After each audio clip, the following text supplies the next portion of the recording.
बिस्मिल्लाहिर्रहमानिर्रहीम, अस्सलाम वालेकुम। मैं हूं ईसा नकवी। अमेरिका इस वक्त ईरान के इर्द गिर्द से, प्रॉक्सिमिटी से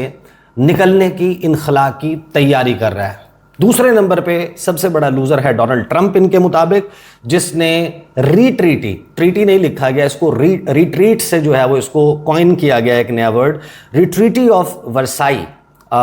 एक डिमिनिश्ड वर्जन करार दे रहा है ये प्लेटफॉर्म कि एक ओबामा की 2015 की जो न्यूक्लियर डील थी उससे ये इंतहाई कम दर्जे की डील है, जिसमें ईरान की इकोनॉमी में $300 अरब पंप किए जा रहे हैं। फिर ये कहते हैं कि उसके बाद जो लूज़र है वो रिपब्लिकन पार्टी है, जिसको अब अपनी फॉरेन पॉलिसी को डिफेंड करना है। अगर आप इसको एक सिंगल डिफीट के तौर पर देखें तो ये नवंबर के मिड टर्म इलेक्शंस को अफेक्ट कर सकती है। फिर ये कहते हैं कि लूजर्स हैं गल्फ स्टेट्स, खलीजी रियासतें, जिनको अब ये समझ नहीं आ रही कि उनके सर से जो अमरीकी हिफाजती छतरी थी वो छतरी उतर चुकी है और एक मर्तबा फिर उनको इस्लामिक रिपब्लिक ऑफ ईरान जो है उसके रहमो करम पे छोड़ दिया है, जो अब बहुत ज़्यादा एम्बोल्डन्ड नज़र आती है। फिर आगे ये कहते हैं कि फिर उसके बाद लूज़र है अमेरिका की global reputation, and there is the enhanced possibility of Iran sponsored state terror on a frighteningly wide front, कि अब ईरान जो है उसकी तरफ से हमें बड़े खतरात का सामना हो सकता है। लेकिन फिर आगे ये लिखते हैं कि but the absolute unquestioned loser of the agreement is Israel, कि इस पे कोई दूसरा सवाल नहीं है और एब्सोल्यूट लूजर जो है इस मुआहदे का वो इसराइल है। And the entire shape of Israel's foreign policy under prime minister Benjamin Netanyahu, कि नेतन्याहू हार गया, नेतन्याहू की फॉरेन पॉलिसी हार गई है और इसराइल हार गया है। The Iran war was his war, it was suppose to be his master stroke for generating regime change in Iran and removing the greatest threat to Israel's existence, कि Israel के वजूद को सबसे बड़ा ख़तरा इसने ख़त्म करना था। तो यहाँ पर ये जो डील है और ये जो सिनेरियो डेवलप हो रहा है, अब आप आ जाएं one by one. International media इस वक्त वो जुज़ियात सामने ला रहा है डोनाल्ड ट्रंप और नेतन्याहू की लड़ाई, जो अब जिसमें पोटेंशियल आ गया है कि ये तल अवीव और वाशिंगटन की लड़ाई में भी कन्वर्ट हो सकता है, गिवन द फैक्ट कि जो इस वक्त अमेरिकन यूथ है, अमेरिका की आवाम है, उनका कोई बहुत अच्छा और पॉजिटिव व्यू नहीं है इसराइल के हवाले से, इसराइल की फॉरेन पॉलिसी और जो उसकी एक्टिविटीज़ हैं इस रीजन में उनके हवाले से। जेरूशलम पोस्ट मेरे सामने मौजूद है, इसकी हेडलाइन है ट्रंप ईरान एंड द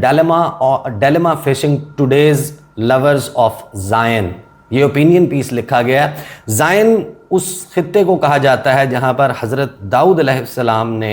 यबूसी जो रहा करते थे, जिसको टेम्पल माउंट कहा जाता है, वहाँ से उनको जंग करके उस जगह पर आकर आबादकारी की थी। और ये ज़ाहिर है कि एक बड़ी हिस्ट्री है जिसके बारे में आपको बहुत सारे लोगों को मालूम है, और अगर मैं वो हिस्ट्री बताने लगा तो कई घंटे जो हैं वो गुजर जाएंगे। बहरहाल जो ज़ायनिज़्म की इब्तदा है वो इसी मामले से, जेरूशलम, वाइडर जेरूशलम, अब उस सारे को ज़ाइन जो है वो कहा जाता है। और ज़ायनिस्ट या ज़ायनिज़्म जो है वो ये है कि दुनिया भर के यहूदियों को यहाँ पर इकट्ठा करना, और ये प्रॉमिस्ड लैंड है जो हज़रत इब्राहीम अलैहिस्सलाम की औलाद से वादा किया गया था, फ्रॉम नाइल टू यूफ्रेटिस, यानी कि नील से फुरात के किनारे तक तमाम का तमाम हमारा है। लेकिन ये जेरूशलम पोस्ट लिख रहा है कि डोनाल्ड ट्रंप ईरान और ये जो डिलेमा इस वक्त जो लवर्स हैं, चाहने वाले हैं ज़ायन के, उस पीस प्रॉमिस्ड लैंड के, उनको इस वक्त कितना बड़ी मुश्किल दरपेश है। As Trump pursues an Iran deal, concerns are growing among Israel's supporters, but the reality could be more complicated, कि अभी जो हकीकत है वो इससे कहीं पेचीदा हो सकती है। मंजरनामे पर तो सिर्फ ये है कि डोनाल्ड ट्रंप ईरान के साथ एक डील करना चाह रहा है, लेकिन इसराइल के जो सपोर्टर्स हैं वो इसकी वजह से तशवीश में मुब्तला नज़र आते हैं। लेकिन अगर आप डिग डाउन करें इसमें तो रियलिटी इससे कहीं ज़्यादा कॉम्प्लिकेटेड हो सकती है। एक लंबा चौड़ा आर्टिकल है, जो लोग पढ़ना चाहते हैं वो जाकर पढ़ लें, इसमें हिस्ट्री भी मौजूद है। और इसमें जेरूशलम पोस्ट ने अब से चंद घंटे पहले, और ये I am not talking about, मैं एक हफ्ते की चीज़ें नहीं निकाल रहा, 10 दिन पहले की चीज़ें नहीं निकाल रहा, ये सिर्फ और सिर्फ लास्ट 24 आवर्स में इंटरनेशनल हेडलाइंस को इन स्टोरीज़ ने हिट किया। Jerusalem post. नेक्स्ट जो है वो हम आ जाते हैं times of Israel. Jewish groups push back against Trump's Iran deal, but for now more quietly than in 2015. कि एक मरतबा फिर जो यहूदी लॉबी है, जो ग्रुप्स हैं, वो एक्टिव हो गए हैं अमेरिका में, लेकिन 2015 में जब ओबामा ने डील की थी ईरान के साथ, joint comprehensive plan of action, उस वक्त ये बहुत ज़्यादा वाशगाफ अंदाज में फ्रंट फुट पर आकर जो ओबामा की डील है उसकी मुखालिफत कर रहे थे,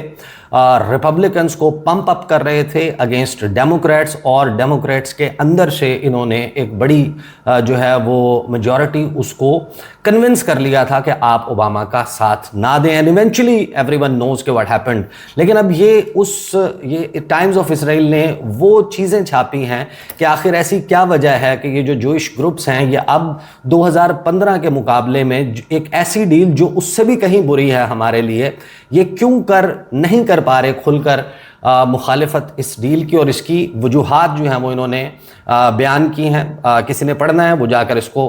डिटेल में पढ़ सकता है। फिर एक्सियोस हमारे सामने आता है जो लिखता है Israel fears Trump is strengthening Iran's hand in Lebanon, कि इसराइल को इस वक्त इस खौफ का सामना है कि डोनाल्ड ट्रंप जो है, ट्रंप इंतज़ामिया ईरान के हाथ मजबूत कर रही है लबनान में। Once again very interesting article. Then Times of Israel once again, Netanyahu can't run the playbook he used to fight the 2015 Iran deal and Trump knows it, कि डोनाल्ड ट्रंप को पता है कि जो 2015 में इसने किया था ओबामा की डील के खिलाफ, अब नेतन्याहू की ये जुर्रत नहीं है कि वो ये काम कर सके, और नेतन्याहू उस प्लेबुक को इस्तेमाल नहीं कर सकता। जब 2015 में इस डील के फ़ौरन बाद ये गया था, इसने कांग्रेस में जाकर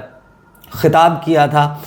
इसका अपना री इलेक्शन होने वाला था। इस तकरीर की बुनियाद के ऊपर जिसने वहाँ पर कांग्रेस में खड़े होकर एक बड़ा प्लाकार्ड लेकर जिसके ऊपर एक बॉम्ब जो है वो बना हुआ था, इसने वो तकरीर की थी, और बैक एट होम इसराइल में इसने बड़ी अप्रिसिएशन समेटी थी, और ये दोबारा से इसराइल का वज़ीर आज़म बन गया था। लेकिन अब हालात तब्दील हो चुके हैं। टाइम्स ऑफ इसराइल इसके हवाले से लिख रहा है कि नेतन्याहू उस प्लेबुक को अब इस्तेमाल नहीं कर सकता। I just quickly go through, क्योंकि ये जो डिटेल्स हैं मोर और लेस ये तमाम की तमाम उन्हीं जुज़ियात के साथ मौजूद हैं कि जिसमें इसराइलियों का रोना पीटना जारी है। यानी कि वो लोग जिन्होंने गज़ा में, जिन्होंने फ़लस्तीन में, जिन्होंने जो मकबूजा बैतुल मुक़द्दस है वहाँ पर जिस किस्म के मज़ालिम ढाए, जो लबनान में इन्होंने किया, जो गेम्स इन्होंने इराक़ में, शाम में, ईरान में, सऊदी अरब में, मुत्तहिदा अरब अमारात में, बहरीन में, कतर में, ओमान में, हर इन ममालिक में, कुवैत में की, और फिर अब जो नॉर्थ अफ्रीकन कंट्रीज़ हैं वहाँ पर ये जितनी गेम्स कर रहे हैं, और जिस किस्म का जो है वो बमबारी इन्होंने की, लाखों टन बॉम्ब्स जो हैं वो इन्होंने बरसाए, बारूद इन्होंने बरसाया, उनके मुतल्लिक कि अब वो किस सूरत हाल का सामना कर रहे हैं। देन हैरेट्स जो है उसका एक ओपिनियन पीस मेरे सामने मौजूद है, deafening silence, why Netanyahu is too scared to fight Trump's Iran deal, कि ये जो कान फाड़ देने वाली खामोशी है या कानों को बहरा कर देने वाली खामोशी है, आखिर क्यों नेतन्याहू इस कदर खौफज़दा है कि वो ईरान की जो डील है, डोनाल्ड ट्रंप की ईरान डील, उसके ख़िलाफ़ कोई काम क्यों नहीं कर पा रहा। देन यानिस फक जो है वो हम मेरे सामने मौजूद है। Netanyahu says Israel must break free from dependence after tensions with Trump administration, यानी वो लड़ाई अब बढ़ रही है डोनाल्ड ट्रंप के हवाले से। नेतन्याहू ये कह रहा है और कन्विंस कर रहा है इजराइलियों को कि हमें अमरीकी जो मोहताजी है उससे छुटकारा हासिल करना होगा। फिर मेरे सामने मौजूद है अरब न्यूज़, अब पूरी दुनिया का मीडिया इस पर बात कर रहा है। Netanyahu must be tamed for US Iran deal to progress, के अगर इस यूएस ईरान डील को पनपना है और इसके ऊपर अमल दरामद होना है तो उसके लिए नेतन्याहू को सुधारना पड़ेगा, टेम करना पड़ेगा नेतन्याहू को। Here comes the next one, the Hill newspaper जो है वो ये लिखता है कि Trump gets his deal but Netanyahu gets a nightmare, यानी डोनाल्ड ट्रंप को तो ईरान के साथ डील मिल गई, लेकिन ये नेतन्याहू के लिए एक डरावना ख्वाब और डरावने ख्वाब से कम नहीं है। और एक बड़ा लंबा चौड़ा इसके हवाले से ओपिनियन पीस जो है वो द हिल ने छापा है। अब द इकोनॉमिस्ट मेरे सामने मौजूद है, Israel will come to terms with Donald Trump's Iran deal, कि इसराइल को बिलाखिर मानना पड़ेगी डोनाल्ड ट्रंप की ईरान की डील, इसराइल को झुकना पड़ेगा। यानी जो लोग ईरान से अनकंडीशनल सरेंडर मांग रहे थे, अब उनको सरेंडर करना पड़ेगा ईरान के साथ होने वाली इस डील के सामने। वंस अगेन जेरूशलम पोस्ट मेरे सामने मौजूद है, Trump tells Netanyahu not to overreact while threatening to level Iran, के डोनाल्ड ट्रंप ने नेतन्याहू को कहा कि तुम ज़्यादा ओवर रिएक्ट ना करो इस डील के हवाले से। देन अगेन मेरे सामने ए न्यूज़ मौजूद है, ये वंस अगेन ये वही स्टोरी है जो मैं इससे पहले डिस्कस कर चुका, कि जिसमें इसराइल जो है उसको कहा जा रहा है कि तुम्हें अमरीकी मोहताजी से जो है वो जान छुड़वानी पड़ेगी। देन npr.org मेरे सामने मौजूद है, Israel's prime minister faces pressure internationally and at home. बड़ी लंबी चौड़ी इसमें डिटेल्स दी गई हैं कि इस वक्त किस किस्म के प्रेशर का सामना है बैनुल-अक़वामी सतह पर भी और अपने मुल्क में भी दाखिली दबाव का सामना है नेतन्याहू को। वंस अगेन अब मेरे सामने मौजूद है द अमेरिकन प्रोस्पेक्ट, जिसमें has Netanyahu destroyed the US Israel alliance, के अब इस प्रोबेबिलिटी पर इंटरनेशनल मीडिया बात कर रहा है कि क्या नेतन्याहू अमेरिका और इसराइल का इत्तेहाद जो है उसको तबाह कर चुका है। यानी एक तो सबको मालूम है कि जो FN क्रेजी FN स्टूपिड वाली टेलीफोन कॉल हुई थी डोनाल्ड ट्रंप के और नेतन्याहू के दरमियान, वो एक बहुत बड़ा क्रैक है डोनाल्ड ट्रंप और नेतन्याहू की दोस्ती में। लेकिन क्या इसमें पोटेंशियल मौजूद है कि अमेरिका और इसराइल की अलायंस जो है वो डिस्टर्ब हो जाए? तो इस प्रोस्पेक्ट को जो है वो अब बड़ी डिटेल में डिस्कस किया जाना शुरू हो चुका है। जूइश इनसाइडर जो है वो ये लिखता है कि डोनाल्ड ट्रंप टोल्ड नेतन्याहू, ये बुक का हवाला दे रहे हैं और इसको एक बॉम्बशेल बुक जो है वो कहा जा रहा है कि इसने एक बहुत बड़ा धमाका किया है। और वो किताब जो लिखी गई है मैगी हैबरमैन और जोनाथन स्वान, जो न्यूयॉर्क टाइम के जर्नलिस्ट हैं, उन्होंने ये दावा किया है कि डोनाल्ड ट्रंप ने नेतन्याहू को बताया जो गज़ा डील है उससे एन पहले कि Jews are sick of you, कि जो यहूदी हैं वो तुम्हारे से तंग आ चुके हैं। ये दावा करती है ये किताब। उसके बाद ये मेरे सामने हैरेट्स वंस अगेन मौजूद है, क्लोजेस्ट एलाई और Nazi appeaser, Israel's right wrestles with Trump over Iran deal, के उसको कह रहे हैं। अब ये हम समझने की कोशिश कर रहे हैं कि अमेरिका जो है या डोनाल्ड ट्रंप जो है ये हमारा सबसे करीबी इत्तेहादी है या नाटसी अपीजर है। ये वो टर्म है, ज़ाहिर है कि लोगों को इसका बैकग्राउंड मालूम है, हॉलोकॉस्ट और ये सारा जो इनका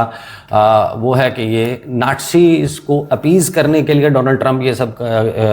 करने वाला है या फिर ये हमारा कोई सबसे करीबी इत्तेहादी है। तो ये इस वक्त आलमी सियासी मंजरनामा है कि जिसमें आपको ना सबसे बड़ी खबर जो है वो मसूद पज़ेश्कियान का दौरा पाकिस्तान नज़र आता है, ना ईरान और अमेरिका की डील, ना उससे मिलने वाले फ़वाइद। ये कहीं पसे पुश चले गए हैं। जो इस वक्त डेवलपमेंट हो रही है मिडल ईस्ट में, जो अमेरिका की इस पूरे खित्ते पे अपनी इजारादारी कायम रखने की सबसे बड़ी फॉरवर्ड पोस्ट थी, वहाँ पर फूट पड़ चुकी है। और ईरान डील से जो इरताश पैदा हुआ है उसने एक जलजला बर्पा किया है पूरे इसराइल में। तल अवीव इस वक्त हिल कर रह गया है और इस लड़ाई में भरपूर किस्म का पोटेंशियल मौजूद है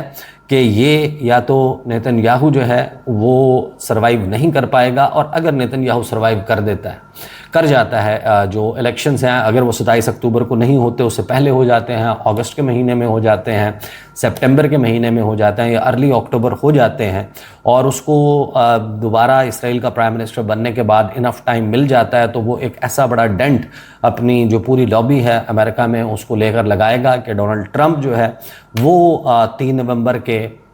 जो मिड टर्म इलेक्शंस हैं उसमें कंफर्म है कि वो अपनी मेजॉरिटी बरकरार नहीं रख सकेगा, उसके पर्क उतर दिए जाएंगे। कांग्रेस में जो मेजॉरिटी है वो बहुत ज़रूरी है डोनाल्ड ट्रंप के लिए। 25th अमेंडमेंट वाली सिचुएशन भी आ सकती है, बट फॉर दैट जो डेमोक्रेट्स हैं उनको 2/3 जो है वो या तो सीट्स सिक्योर करना होंगी या फिर जो रिपब्लिकन्स हैं उनको तोड़ना होगा कि वो इतनी बड़ी तादाद में आ जाएं कि 2/3 का जो 2/3 अक्सरियत है वो हासिल हो जाए डोनाल्ड ट्रंप के मुखालिफिन को। डेवलपिंग स्टोरी है, गुफ्तगू का सिलसिला इस पर जारी रहेगा। अब तक के लिए इतना ही, इजाज़त दीजिए, अल्लाह हाफ़िज़।